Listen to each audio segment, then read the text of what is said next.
Shalom, selamat bertemu kembali di acara Ngopeni Iman. Sebelum kita membaca dan merenungkan firman Tuhan, alangkah baiknya kita berdoa terlebih dahulu. Mari Bapak Ibu kita berdoa. Bapa di dalam surga, kami muliakan nama-Mu saja Tuhan.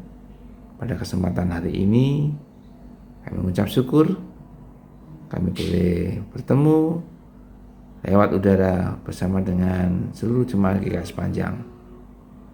Biar Kau pimpin kami dalam hati kami dan juga dalam renungan ini Tuhan, sehingga apa yang kami renungkan menjadi kemuliaan nama-Mu, menjadi berkat bagi kami, dan kami boleh melaksanakan kehidupan kami sehari-hari. Kami serahkan untuk hamba-Mu yang mengucapkan firman ini Tuhan, bila Kau pimpin sehingga Nama-Mu saja dipermuliakan lewat pemberitaan firman pada kali ini. Terima kasih Tuhan, kami serahkan doa ini dalam nama Tuhan Yesus Kristus. Amin.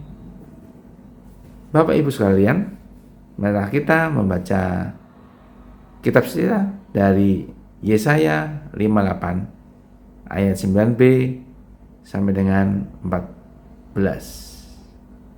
Ya, Yesaya 58 ayat 9b sampai dengan 14. Saya akan membacakan buat Bapak Ibu Saudara sekalian. Apabila engkau tidak lagi menggunakan kuk kepada sesamamu dan tidak lagi menunjuk-nunjuk orang dengan jari dan memfitnah, apabila engkau menyerahkan kepada orang lapar makananmu sendiri dan memenuhi kebutuhan orang yang tertindas, maka terangmu akan terbit dalam gelap, dan kegelapanmu akan seperti rembang tengah hari. Tuhan akan menuntun engkau senantiasa dan memenuhi kebutuhanmu di tanah yang gersang, serta membarui kekuatanmu.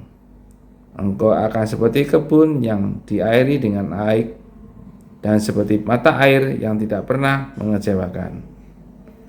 Reruntuhan yang sudah berabad-abad akan kau bangun lagi, dan dasar yang diletakkan oleh banyak keturunan akan kau perbaiki. Engkau akan disebut yang memperbaiki tembok yang bolong, yang memperbaiki jalan supaya seluruhnya layak huni. Apabila engkau menahan kakimu pada hari Sabat untuk tidak melakukan urusanmu pada hari kudusku, apabila engkau menyebut hari Sabat hari kemenangan dan hari kudus Tuhan hari yang mulia, apabila engkau menghormatinya, engkau tidak menjalankan segala kesibukanmu dan dengan tidak mengurus urusanmu atau membicarakan kepentinganmu, maka engkau akan bersenang-senang karena Tuhan, dan aku akan membuat engkau melintasi puncak bukit-bukit di bumi. Aku akan memberi engkau makan dari milik pusaka Yakub, bapa leluhurmu, sebab mulut Tuhanlah yang mengatakannya.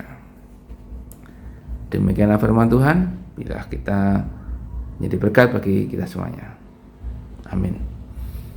Bapak Ibu Saudara sekalian yang dikasihi dalam nama Tuhan Yesus Kristus, sungguh sangat senang pada kesempatan pada saat ini kami boleh bertemu dengan Bapak Ibu sekalian, dan kami bisa membagikan tentang bagaimana cinta kasih Tuhan dalam kehidupan kita.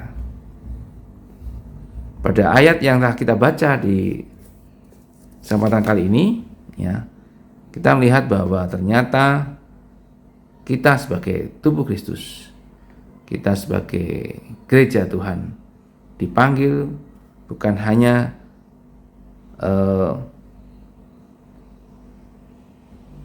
menonjolkan diri kita sendiri, ya, hanya bersifat egoistis, tetapi kita bisa memberikan pelayanan terbaik, ya, memberikan segala apa yang bisa diberikan pada sesama kita. Ya. Kita bukan hanya sekedar ritual agama ataupun hanya sekedar bagaimana kita bisa menonjolkan diri, tapi kita bisa mewujudkan suatu solidaritas sosial, tindakan keadilan, dan juga ada belas kasih kepada sesama, ya, berkarya di ruang publik ini, sehingga itu melengkapi pribadi kita yang hidup membangun rohani serta bisa memberikan tentang nilai-nilai kerajaan Allah di tengah masyarakat. Pada kesempatan kali ini, bolehlah saya memberi tema renungan kita adalah menggereja di ruang publik.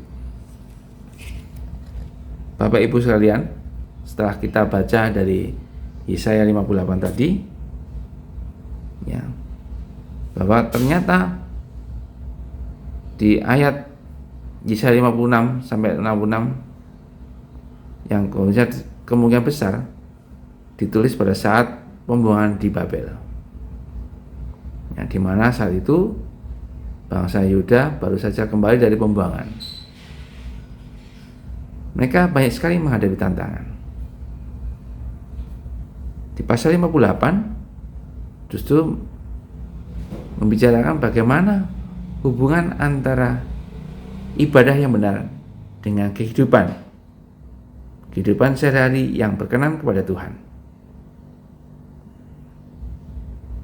Dan di ayat sebelumnya, umat Tuhan banyak dikritik karena hanya melakukan ritual keagamaan saja, ya, seperti puasa, mungkin hanya bersedekah dan seterusnya, ya, sehingga kehidupan ini tidak diwarnai oleh suatu bentuk kasih dan keadilan, karena kita hanya menonjolkan keakuan kita, menonjolkan bagaimana ritual hidup kita, keagamaan kita pada orang lain.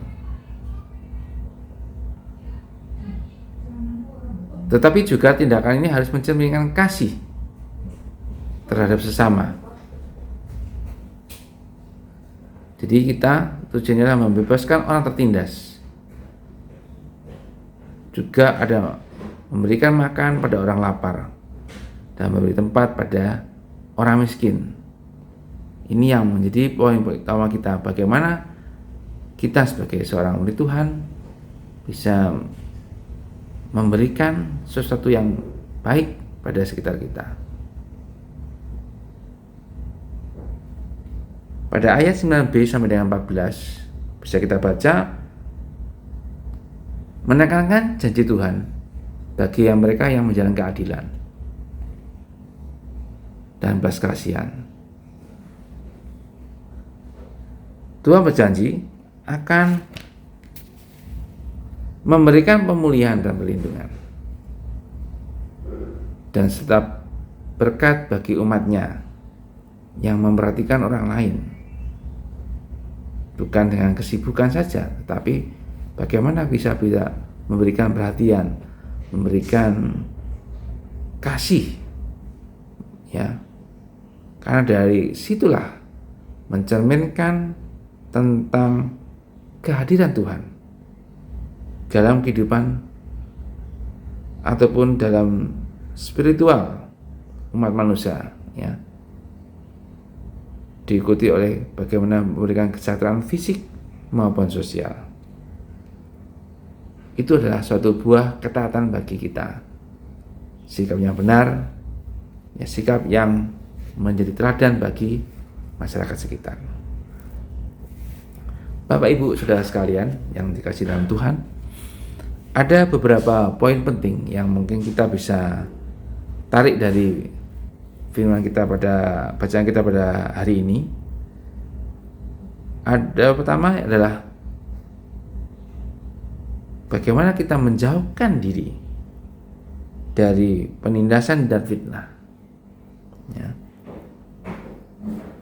Di ayat 9b saya akan bacakan, apabila engkau tidak lagi mengenakan kuk kepada sesamamu dan tidak lagi menunjuk-nunjuk orang dengan jari dan memfitnah, apabila engkau menyerahkan kepada orang lapar makananmu sendiri dan memenuhi kebutuhan orang yang tertindas, maka terangmu akan terbit dalam gelap dan kegelapanmu akan seperti rembang tengah hari. Bapak, Ibu, Saudara kasih dalam nama Tuhan Yesus, Allah meminta umatnya untuk melepaskan perilaku yang menindas, menghilangkan perilaku yang menindas, terutama pada orang-orang sekitar kita, sesama kita, atau bahkan pada orang-orang yang mungkin tidak kita kenal. Bahkan juga Tuhan mengingatkan kita supaya tidak merendahkan atau bahkan memfitnah sesama kita. Dalam konteks pada masa ini, bahwa bisa dimaknai bahwa gereja dipanggil untuk menjadi inisiator perdamaian, sebagai pengawal perdamaian. Perdamaian adalah salah satu bentuk wujud dari kasih yang menaungi sesamanya dalam berdialog, ya, bertransformasi di tengah semua konflik. Ya, bahkan dari konflik itu kita bisa memberikan suatu sumbangsih yang besar, baik secara fisik maupun juga bagaimana kita berinteraksi dengan sesama kita. Poin kedua dari bacaan ini, kita bisa mengulurkan tangan bagi yang kelaparan dan tertindas. Di ayat 10, jadi bukan kita menumpuk kekayaan. Memang kita bekerja dengan berjibaya susah payah, tetapi itu bukan tujuan kita untuk mencari kekayaan saja. Gereja dipanggil untuk terlibat dalam karya-karya diakonia yang bisa memberikan pertolongan terhadap yang membutuhkan, terutama sesama kita yang miskin, yang penuh dengan krisis dalam kehidupannya.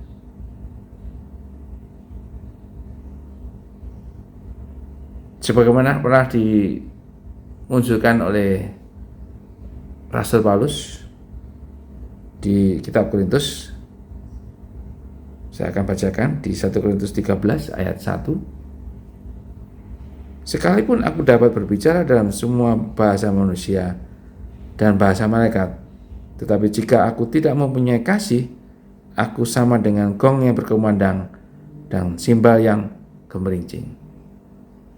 Jadi percuma kalau kita mempunyai kasih karunia yang luar biasa, karunia yang menyembuhkan, karunia penglihatan dan sebagainya, atau mungkin juga kita bisa berkata-kata, berbicara dengan Tuhan secara langsung, tetapi pada kenyataannya kita tidak mampu memberikan kasih pada sesama. Apalah artinya kita? Kita tidak bermanfaat bagi orang lain. Poin yang ketiga dari bacaan kita ini adalah Allah kita berjanji bahwa umat yang melakukan kebenaran akan mengalami bimbingan dan pemeliharaannya. Ya, di ayat 11 sampai dengan 12, Tuhan berjanji apabila kita melakukan dengan baik, ya, melakukan kebenaran, maka Tuhan tidak segan-segan akan membimbing dan memeliharanya.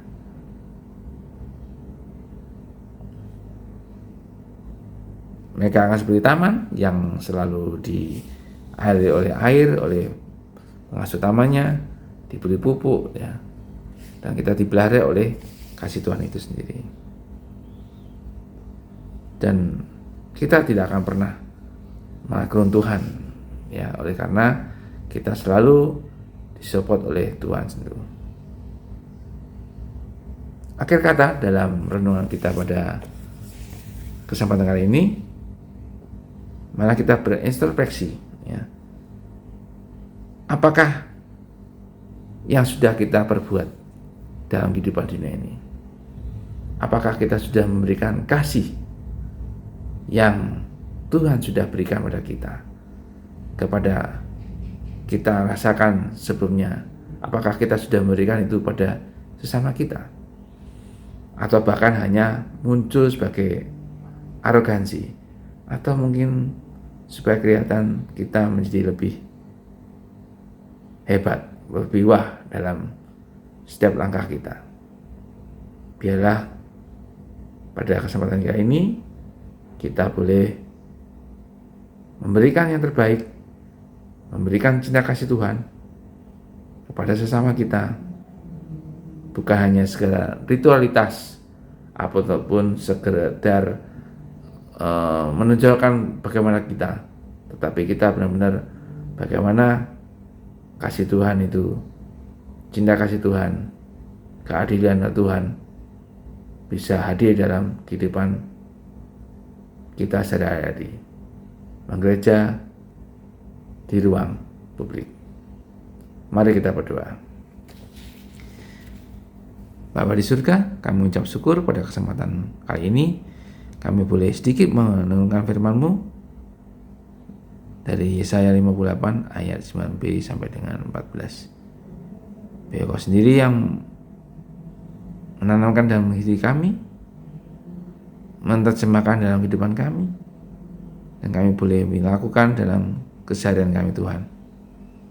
Ajarlah kami untuk bisa memberikan yang terbaik bagi sesama kami, memberikan cinta kasih kami, memberikan cinta-Mu Tuhan kepada sesama kami. Kami menjadi teladan bagi semuanya Tuhan, sehingga keadilan, kebahagiaan dapat muncul dalam lingkungan kami. Terima kasih Tuhan Yesus. Kami mohon ampun apabila dalam satu waktu kami melakukan tindakan tidak benar di hadapan Tuhan, dan Engkau bersihkan dosa-dosa kami. Terima kasih Tuhan Yesus. Kami mengucap syukur atas semuanya ini. Kami serahkan doa ini dalam nama Tuhan Yesus Kristus. Haleluya. Amin. Terima kasih Bapak, Ibu, Saudara sekalian yang telah menikmati, mendengarkan firman Tuhan ini pada kesempatan ini, pada acara Ngopi Iman. Dan sampai jumpa di lain kesempatan, di lain waktu, dan di lain suasana. Tuhan Yesus memberkati.